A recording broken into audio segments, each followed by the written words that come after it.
when someone asks you if you're a god, you say yes! Having been introduced to Neil Gaiman via his collaboration with Terry Pratchett on Good Omens, which is excellent by the way, I'd long since resolved to read a full novel of his at some point. Anyway, I'm in a charity shop one day and I see American Gods sitting on a shelf, and thought, yeah, why not? According to the man who sold it me, this was apparently not the best place to start if you wanted a gentle introduction to his writing. Oh boy. Ex-con Shadow gets taken on a profoundly peculiar trip across America by a man named Wednesday. There's a supernatural war brewing, and anything else I might say now would likely spoil it. Mainly third person throughout, there are a few sections in first person present, and the odd moment where it seems like Gaiman is just talking to us. It reads not dissimilarly to a Terry Pratchett novel, truth be told, which perhaps explains why Good Omens was a pretty decent pairing.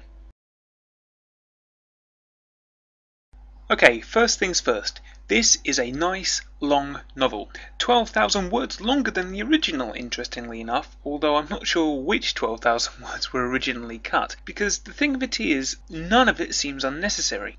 Everything, every conversation, every aside, every journal excerpt, everything contributes to creating a believable world in which gods could, and in fact do, exist.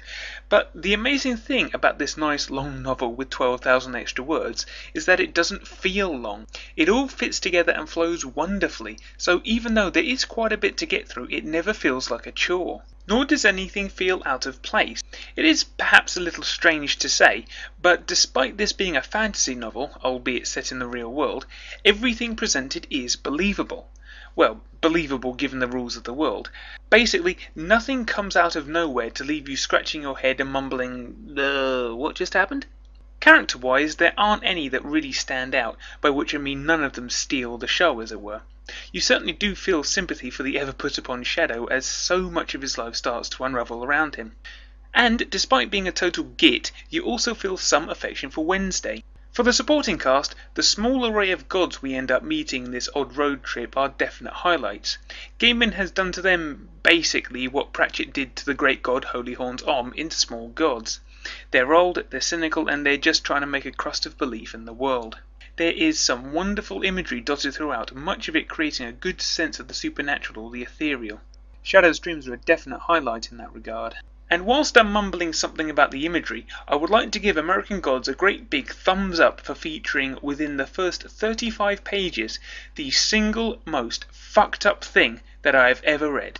This may be because I have had a fairly limited reading palette, I admit, but despite all that, I actually found myself curiously wanting more. And that leads nicely onto one of my only real complaints about this novel. It's not as weird as I thought it was going to be. Given how it was described by the man who sold it me, and the sequence nestled somewhere between pages 29 and 33, I was gearing myself up for all sorts of epic weirdness. But the epic weirdness never arrived, and instead I got what I can only describe as something a little bit odd. Being as this is an extended special edition version of the novel, it has a couple of extra goodies in it. First and foremost is an introduction by Gaiman himself, in which he talks briefly of what he wanted the novel to be, as well as some of its publishing history. And it's here that we learn of the additional 12,000 words, and therefore the reason for the author's preferred text note on the cover. There is also an interview with the man himself that covers a few interesting points about the novel, the writing of it, and so forth. And finally, there is a little section entitled, "How Dare You?", which focuses on his answer to the apparently never asked question of, how dare you, an Englishman, try and write a book about America, about American myths and the American soul?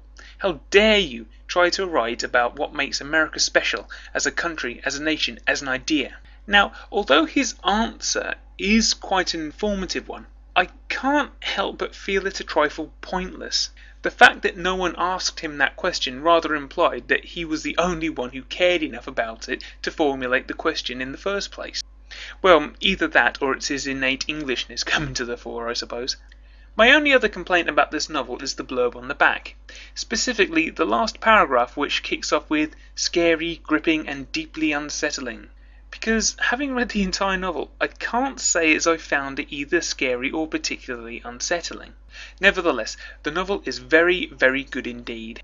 I can't tell you whether or not this would be a good place to start with Neil Gaiman as an author, simply because this is where I have started with Neil Gaiman as an author. But what I can tell you is this: having started here, I plan on carrying on.